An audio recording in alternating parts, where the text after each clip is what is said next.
अस्सलामुअलैकुम। मोहम्मद अज़हर सिद्दीक अपने programme maths views के साथ हाजिर खिदमत है। बहुत शुक्रिया आपका। ख़ास तौर पर ओवरसीज़ के हवाले से मेरा पहला प्रोग्राम जो असलम मलिक कनाडा से थे, उनके साथ बड़ी मुदल्लल गुफ्तगू हुई। जो वो कहना चाहते थे मैंने कोई ने इंटरप्ट नहीं किया। जो दिल की बातें करना चाहते थे उसका रिस्पांस बड़ा पॉजिटिव मिला है, पूरी दुनिया से मिला है।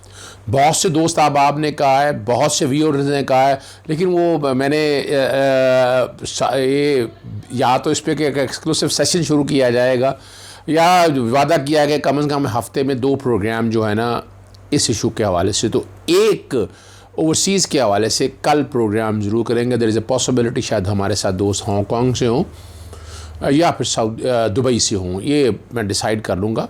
अभी आपके सामने जो इशू रखना है, मरियम औरंगज़ेब ने वो ईद का बहाना, ईद का कहा कि ईद वाले दिन नाम डाल दिया है बाकायदा ECL के अंदर। देखिए ज़ेली कभी सब कमेटी ने ये फ़ैसला कर लिया हुआ, हमें बड़ा क्लियर करना है। एग्ज़िट फ्राम कंट्रोल ऑर्डिनेंस 1961 का कानून है, उसके तहत वफाकी हुकूमत को इख्तियार है। बुनियादी हकूक़ आपके पास मौजूद हैं कि आप जहाँ मर्ज़ी ट्रैवल कर सकें, पूरी दुनिया में आ सकें, जा सकें, but there are always subject to reasonable restriction. Rider लगे हुए हैं, तो वो कानून ने अगर पाबंदी लगाया हो तो आप फ्रीली मूव नहीं कर सकते हैं। ये कानून फ्राहम करता है, बुनियादी हकूक़ की एक राइडर फ्राहम करते हैं।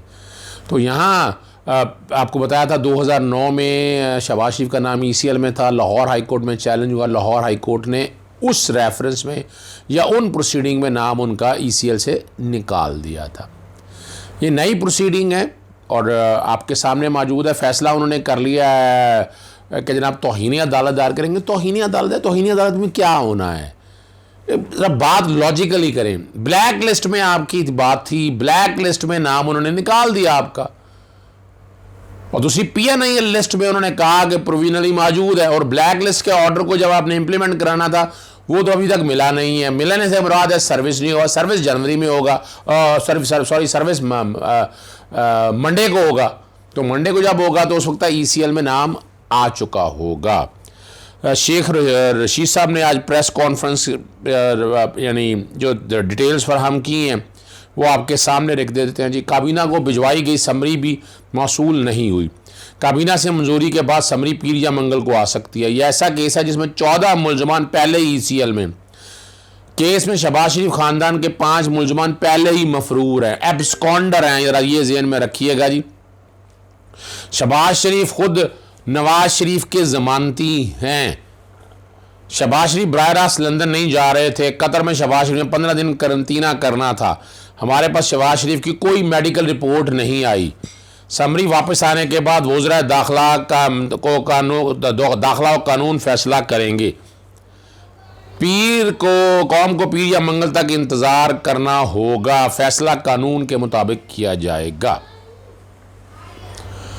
समरी देखिए, आइन के आर्टिकल 90 और 91 और मुस्तफ़ा इम्पैक्ट्स केस के तहत वफाकी हुकूमत ने जब जो फैसला करना है तो वो काबीना है, आइन के आर्टिकल 90 और 91 के तहत। तो ये काबीना ने करो भाई, सर्कुलेशन मंजूर हो सकती है। समरी मंजूर होने के बाद फैसला जब ECL में रखना है वो वफाकी काबीना नहीं रखना। तो यहाँ शेख रशीद बिल्कुल ठीक कह रहे हैं, वो फैसला करेगी वफाकी हुकूमत, वजारत कानून और दाखिला। वो उन्होंने ECL में नाम डालना है, फिर उसी के मुताबिक आपके सॉफ्टवेयर में कंप्यूटर पूरी दुनिया के अंदर वो फिर बाकायदा जो है डिस्प्ले हो जाएगा, नाम आपका बाकायदा ECL में आ जाएगा। अभी तक तो फ़िलहाल ECL में नाम नहीं है। ये जब फैसला काबीना कर लेगी, वजारत के पास आएगा तो नाम ECL में चला जाएगा। ये है कानून। ये कन्फ्यूजन क्रिएट करने की बातें, सियासत हो रही है यहाँ पर, और तजर्बा वो आपके सामने बता दिया है कि शहबाज शरीफ जो है वो नवाज शरीफ के गारंटर हैं। जाने में कोई अर्ज नहीं है। मेडिकल चेकअप और ये सारी बातें, ऐसे हालात हैं क्या कि जो मुल्क से बाहर आपको जाना है। नवाज शरीफ का पहले भी फ़ैसला गलत हुआ क्योंकि कन्विक्टेड मुजरिम हैं और सज़ा भुगत रहे थे जुर्म की, और हाई कोर्ट ने वो जो पहले तो वफाकी हुकूमत को इजाज़त नहीं देनी चाहिए थी, वफाकी हुकूमत का इख्तियार नहीं था सज़ा याफ्ता मुलज़म को मुल्क से बाहर भेजने का। ये काम अदालतों का है, अदालतों ने परमिशन देनी होती है।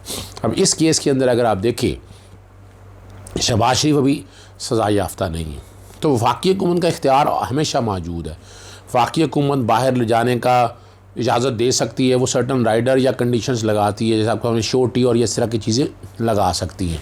तो यहाँ शहबाज शरीफ को या तो ECL में नाम आने के बाद उस नोटिफिकेशन या मेमोरेंडम वैसे कहलाता है, वो चैलेंज करना होगा हाई कोर्ट के पास। तो वो high court Lahore high court से रिलेटेड है, नैब का केस, तो लाहौर हाई कोर्ट में चैलेंज होगा, वैसे इस्लामाबाद हाई कोर्ट में भी वो चैलेंज कर सकते हैं। दूसरा इशू जो आपने रखा वो रावलपिंडी रिंग रोड के हवाले से मामला था। रावलपिंडी रिंग रोड की रिपोर्ट मेरे पास मौजूद है। ये तकरीबन 33 सफ़ों की है, report of fact finding inquiry, और बड़ी डिटेल में रिपोर्ट है। और मैं समझता हूँ इस तरह की रिपोर्ट इससे पहले ना पाकिस्तान पीपल्स पार्टी के दौर में, ना पाकिस्तान मुस्लिम लीग नून में, ना पाकिस्तान मुस्लिम लीग काफ के दौरों में आती रही, कि खुली छुट्टी देते हैं, हालात और वाक़ा मुताबिक एक एक फैक्ट्स देखें और कौम को हक़ाइक़ बताएं। ये भी एक मेगा करप्शन का केस है। और मैं यहाँ एक मुतालबा करूँगा, इससे पहले अब मौका आ गया है इस रिपोर्ट को बेस बना के ज़रा रिंग लाहौर मोटरवे की जो लैंड, जो रूट तब्दील किए गए, जिस तरह ज़मीनों को फ़ायदा दिया गया, ज़मीनें परचेज़ की, इस तरह लाहौर रिंग रोड का मामला भी, इसकी भी इंक्वायरी होनी चाहिए। और इमरान खान साहब, आप और आपकी काबीना से मुतालबा है कि इस पर जुडिशल इंक्वायरी बिठाएं, और ताकि आइंदा से ये वाले मामला रुक सके। यानी ये अब रिपोर्ट आ जाएगी, कुछ नहीं होगा, जो भी होगा वो एक अलग बात है, लेकिन ये मामले रुक नहीं रहे हैं। ये अलाइनमेंट चेंज करना, ये करना, इसके लिए आपको TOR तय करना पड़ेगा और एक प्रोसीजर, प्रॉपर प्रोसीजर लाना पड़ेगा। फैक्ट फाइंडिंग इंक्वायरी के बाद मेरी ज़ाती राय के मुताबिक एक बाकायदा जुडिशल इंक्वायरी की जाए। यानी वो तो अब हो चुका है ना, मोटरवे का भी, रिंग रोड का भी, लाहौर रिंग रोड का भी, लेकिन उसे पता चल सके कि कहाँ कहाँ किसने अलाइनमेंट चेंज की और क्या हालात और वाक़यात किए। ये इसका मंतकी अंजाम पर पहुंचाना बहुत ज़रूरी है, और ये कोई मुश्किल काम नहीं है, आप कर सकते हैं। और आपने अभी तक, आप इमरान खान की गवर्नमेंट ने अब तक ये काम किए। अब जो चीज़ें मेरे सामने वहाँ आई हैं, इसमें इन्वॉल्वमेंट जो है, कंसल्ट कमिश्नर हैं, गवर्नमेंट फंक्शनिंग है, प्राइवेट हैं, डायरेक्टर जनरल, RDA के रोल के हवाले से बात की गई है, लैंड एक्विजिशन कलेक्टर है, और अब जो इशू है वो रिक्वेस्ट और proposal for the engineering, procurement, construction, finance, operation and maintenance of ring road R3 है, जो एडवर्टाइज किया गया मार्च 1, 2021 को, जो अलाइनमेंट तब्दील कर दी गई।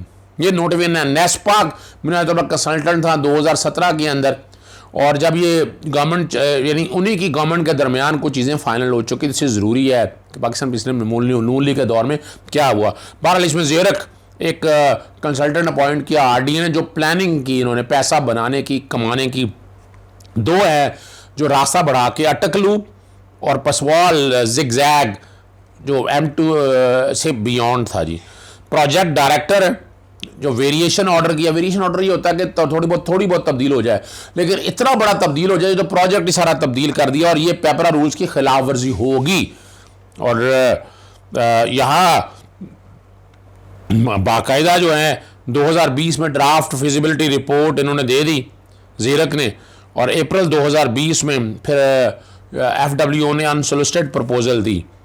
नाम इसमें बहुत ज़बरदस्त हैं जो आए हैं। सबसे पहला नाम आया फ़ारूक नवीद का, जो मेंबर PPP है, पब्लिक प्राइवेट पार्टनरशिप का, और ये कमाल की बात है, ये हेड PPP सेल भी हैं, P&D भी हैं, एट प्लानिंग एंड डेवलपमेंट में है, secretary of the public private और P&M बोर्ड भी हैं, और CEO chief executive officer public partnership की अथॉरिटी भी, यानी आप ज़्यादा लगाएं किस तरह इन्फ्लुएंस किया होगा इन्होंने सारे निज़ाम को। फिर महमूद अहमद जो एक्स कमिश्नर हैं, रावलपिंडी के 21वें ग्रेड के ऑफिसर हैं, और जो अप्रूवल खुद ही देते रहे सारे मामला की, जो इसमें लिखा हुआ है। अलाइनमेंट कैसे चेंज हुई वो सारी वज़ीर से मंजूरी नहीं ली गई, ये उसमें कहा गया।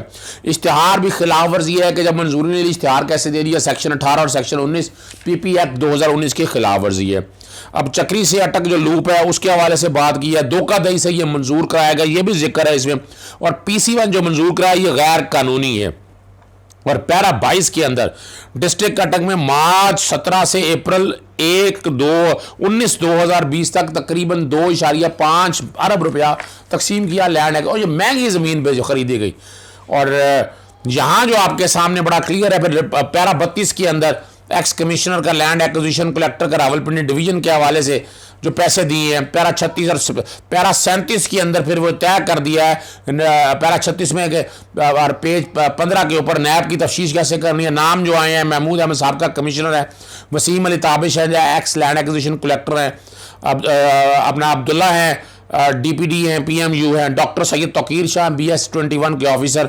अपने लवांगों को नवाजने के लिए Babu Ahmed Nawaz capital smart city styled development ये एक SMC कंपनी बनाएगी। ज़मीनें किस तरह खरीदी गई, ये सारा ये आप रिंग रोड में भी और मेट्रो लाहौर मोटरवे में भी देखेंगे आप। Nova City, top city, blue world और मैसर्स अपना अली आसफ डेवलपर और ICHH इस्लामाबाद, फिर मेजर जनरल सलीमुल हक का नाम भी है, सबका सेंटर तनवीर साहब का नाम भी है। नेस्पॉक और जीरक ने किस तरह किया पैरा 38 के अंदर बेनामी इन्फ्लुएंस करके ये सारी हाउसिंग सोसाइटीज़ ने किस तरह एडवांटेज लिया। और यहाँ जो बताया अटक के लूप में जो कुछ हुआ ये आप लोगों के सामने है। यहाँ जो एक्शन लेने के हवाले से बात की गई है, फिर अपना कर्नल रिटायर्ड आसिम हफीज़ पराचा और मेजर जनरल रिटायर्ड सलीम इसहाक है, किस तरह उन्होंने पाक फ़ौज का नाम इस्तेमाल करके ज़मीनें ख़रीदी हैं, जो कुछ भी किया है। फिर इसी तरह कहा गया है कि जो हाउसिंग सोसाइटी है उनके FBR और FBI से भी इंक्वायरी करवाई जाए। ये मौका है आपके पास कि असल हक़ाइक़ काम तक आए, किस तरह लूटमार होती है। सड़कें बनने में भी ये कोई नई चीज़ नहीं हो रही, मैं आपको पहले बता दूं। ये कोई इमरान खान की गवर्नमेंट में या इनमें कोई नई चीज़ नहीं हो रही, ये तमाम गवर्नमेंट में ऐसा हुआ है। सड़कें कैसे तब्दील की जाती है, मेन रोड कैसे तब्दील की जाती है, किस तरह ज़मीनें पास ला कर ख़रीदी जाती हैं और पैसा बनाया जाता है। इसकी इंक्वायरी इसलिए टी और करके मैं जुडिशल इंक्वायरी का मुतालबा कर रहा हूँ, ताकि इसलिए मैंने मोटरवे का भी कहा है और लाहौर रिंग रोड का भी कहा। इससे बहुत से हालात और वाक़यात आप लोगों के सामने आ जाएंगे। इजाज़त दीजिएगा। अस्सलाम वालेकुम, खुदा हाफिज़, पाकिस्तान जिंदाबाद।